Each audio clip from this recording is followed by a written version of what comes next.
मंच पर आसीन सरदेव स्वामी जी महाराज, हमारे बहुत ही आसमान को समर्पित सुरेश मदान जी, भाई प्रेम काबा जी और महर्षि दयानंद के अनन्य भक्त हमारे विनय मल्होत्रा जी, हमारे आसमान के मुख्यमंत्री सत्येंद्र रावल जी, सुरेंद्र रावल जी, हमारे आचार्य डॉक्टर रितेश मिश्रा जी, भाई राजवीर आर्य जी, शनि आर्य जी और भाई हमारे अनुराग आर्य जी, मेरे साथ संगति कर रहे मास्टर जी, हमारे श्रीमती जी, ब्रह्म विद्यालय से पधारे सभी ब्रह्मचारी। मनुष्य का उद्देश्य क्या है? हमारे ऋषियों ने, दार्शनिकों ने, दर्शनकारों ने, शास्त्रकारों ने, मनीषी और ऋषि महर्षि लोगों ने जो मनुष्य के जीवन पर चिंतन किया है, चर्चा की है, बड़े बड़े ग्रंथ लिखे। वैशेषिक दर्शन लिखा है, न्याय दर्शन लिखा है, योग दर्शन लिखा है, वेदांत दर्शन लिखा है। अनेकों ऋषियों ने, मनीषियों ने अपना मंतव्य दिया, वेद के अनुसार दिया, प्रामाणिक रूप से। तो मनुष्य का उद्देश्य निर्धारित क्या किया? चतुष्टय, चार बातों को अपने जीवन में उतार लेना और उन पर जो है उन्हें पुरुषार्थ से प्राप्त करना। वो चार क्या हैं? धर्म, पहले नंबर पर है धर्म, धर्म को धारण करना।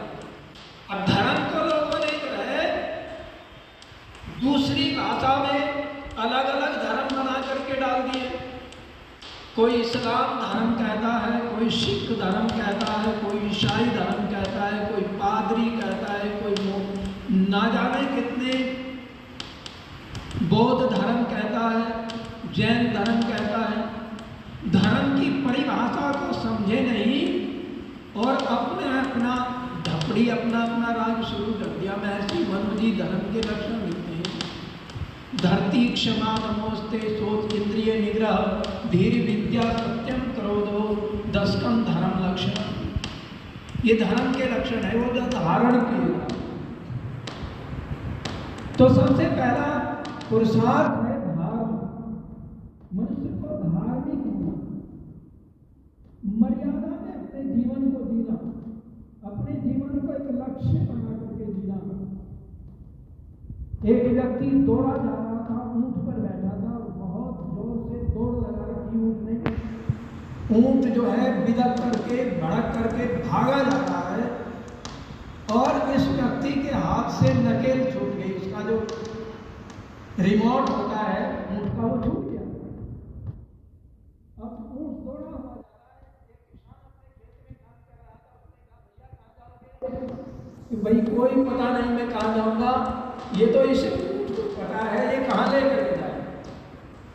तो हमारा जीवन भी ऐसा है, हमने शरीर भी हमारा एक ऊंट है, ये रथ भी कहा है इसको, पर नकेल इसकी क्या है? मन है। इंद्रियां घोड़े हैं, मन लगाम है, बुद्धि सारथी है और आत्मा रथी है। आत्मा ही इस रथ को चला रहा है। आत्मा है तो मैं बोल रहा हूं, आत्मा है तो मैं सुन रहा हूं, आत्मा है तो मैं खा रहा हूं, आत्मा है तो मैं चल रहा हूं, सब कुछ कर रहा हूं तो आत्मा के द्वारा कर रहा हूं। तो आत्मा निर्देशित किसके द्वारा होता है? अपने परमात्मा के द्वारा निर्देशित होता है, पर कुछ स्वार्थ के वशीभूत होकर के हर कोई जानता है। सत्य और असत्य को सबकी आत्माएं जानती हैं, परंतु हट और दुराग्रह की वजह से, इस बात की वजह से उससे विचलित हो जाते हैं, धर्म को छोड़ देते। अब धर्म को जो छोड़ देता है, धर्म एवं हतो हंति धर्म रक्षितो रक्षित, धर्म की जो हत्या करता है, धर्म को जो छोड़ देता है, धर्म से जो विचलित हो जाता है, धर्म के मार्ग पे हट जाता है, तो धर्म वो मरा हुआ धर्म उसकी हत्या कर देगा। तो सबसे पहला हमारा पुरुषार्थ क्या, हम धार्मिक हों, धर्म को अपने जीवन में धारण करें। और दूसरा पुरुषार्थ क्या है, वो अर्थ है। अर्थ के बिना कोई काम नहीं चलता। ये जो बिजली है ना, इसमें भी अर्थ लगता है। अर्थ के तार को नहीं लगाओ तो इकले तार से कोई बल्ब नहीं जलेगा, कोई लाइट नहीं जलेगी, कोई पंखा नहीं चलेगा, कोई यंत्र काम नहीं करेगा। इसलिए अर्थ बहुत जरूरी है हमारे जीवन के लिए। अर्थ का होना अति आवश्यक है। और वो अर्थ कैसा होगा, वो पुरुषार्थ के द्वारा, धर्म के द्वारा कमाया गया अर्थ हो।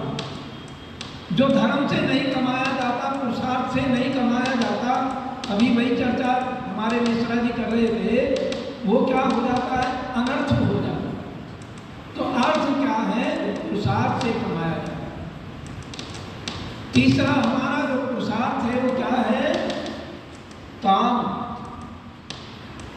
काम क्या है, अच्छे कार्यों में अर्थ को व्यय करना, अपने जीवन को अच्छे कार्यों में लगाना, धर्म के कार्यों में लगाना, राष्ट्र के कार्यों में लगाना।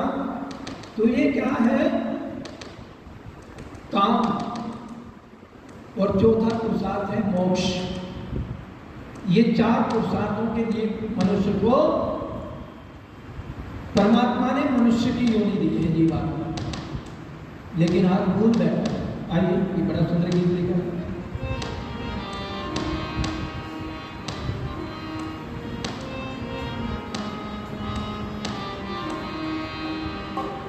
सोचा भी है प्राणी कभी तूने बैठ कर अकेले में, कौन तेरा तू है किसका दुनिया के मेले में, कौन तेरा तू है किसका दुनिया के मेले में।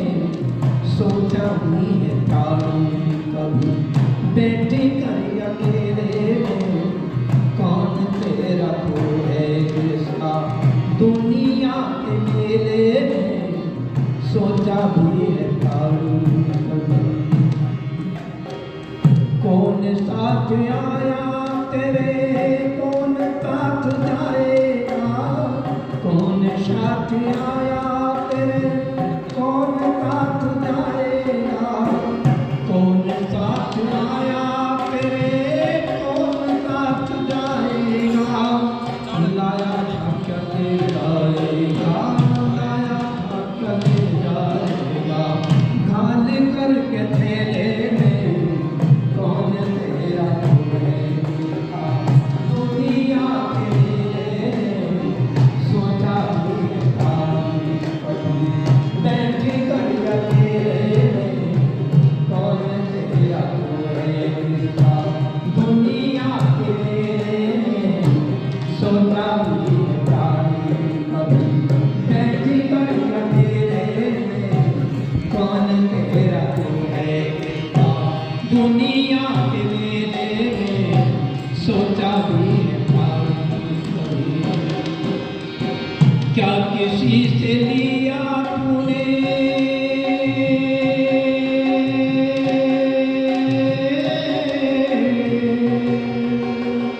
क्या किसी से लिया तूने, क्या किसी को दिया है, क्या किसी से लिया तूने, क्या किसी को दिया है। ये जीवन ही बर्बाद किया, ये जीवन ही बर्बाद किया।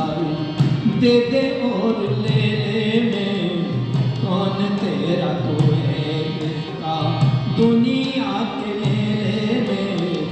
सोचा भी है प्राणी कभी बैठ कर अकेले में, कौन तेरा तू है किसका दुनिया के मेले में।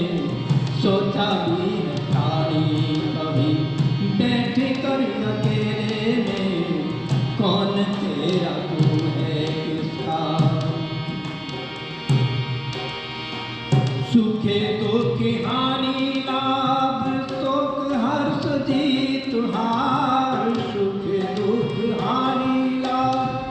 शोक हर्ष जीत हार यही उपलब्धि है तेरे जीवन के झमेले में।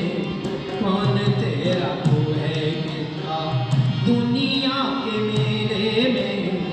सोचा भी है तारी कभी बैठी कर अकेले में। कौन तेरा तू है किसका दुनिया के मेले में। सोचा भी है तारी कभी बैठ कर अकेले में। कौन तेरा तू है किसका। कहाँ से तू आया और कहाँ तुझको जाना है। कहाँ से तू आया और कहाँ तुझको जाना है। कहाँ से तू आया और कहाँ तुझको जाना। कहाँ से तू आया और कहाँ तुझको जाना। ये भी न जाना प्रेमी जाना अनजाना है। कहाँ से तू आया और कहाँ तुझको जाना है। यह भी न जाना प्रेमी जाना अनजाना है। लुटा कर खजाना तेरा लुटा कर खजाना तेरा फूटी को ढेले में। बैठ कर अकेले में कभी नहीं खोता तूने। बैठ कर अकेले में कौन तेरा तू है किसका दुनिया के मेले में। सोचा भी है तारी कभी बैठ कर अकेले में। कौन तेरा तू है किसका। कभी विचार नहीं किया बैठ करके कहाँ से तू आया है कहाँ तुझको जाना है। यह भी ना जाना तो सब जाना और अनजाना। लुटा सब खजाना प्रेमी फूटी कोटी धेरे में। कभी नहीं सोचा तूने बैठ कर कभी विचार किया। बस आए वो संसार में भोग भोगने पर ही लगे। भोगा न भुगता वैमेव भुगता कालो न यातो वैमेव याता। तृष्णा न जीर्णा वैमेव जीर्णा। बस लगा रहा भोग भोगने में पर भोगों ने ही भोग लिया। लगा रहा समय को अपने बस में करने में पर समय ने ही काल ने ही अपने ग्रास बना लिया। पर तृष्णा जीर्णा शरीर जीर्ण शीर्ण हो गए पर तृष्णा नहीं भूली हुई इसी में लगा। कभी भगवान का चिंतन नहीं किया, कभी बैठ करके ध्यान नहीं किया, कभी योग नहीं किया, कभी संयोग नहीं किया उस परम पिता परमात्मा के साथ में, कभी यजन नहीं किया, कभी भजन नहीं किया। ये मनुष्य का जो हीरा जन्मता वैसे ही खो दिया। तो आओ हम अपने जीवन को संवारें और इस जीवन को संवार करके मनुष्य बने। मनुर्भव मनुष्य तभी बनता है जब मनुष्यता के गुण उसके अंदर आ जाते हैं। वो धर्म को धारण करता है और धार्मिक होकर के पुरुषार्थ से अर्थ को प्राप्त करके अच्छे कार्यों में अपने अर्थ को लगा करके मोक्ष को प्राप्त करके जाता है। ये मनुष्य के जीवन का लक्ष्य है। इन्हीं शब्दों के साथ वाणी को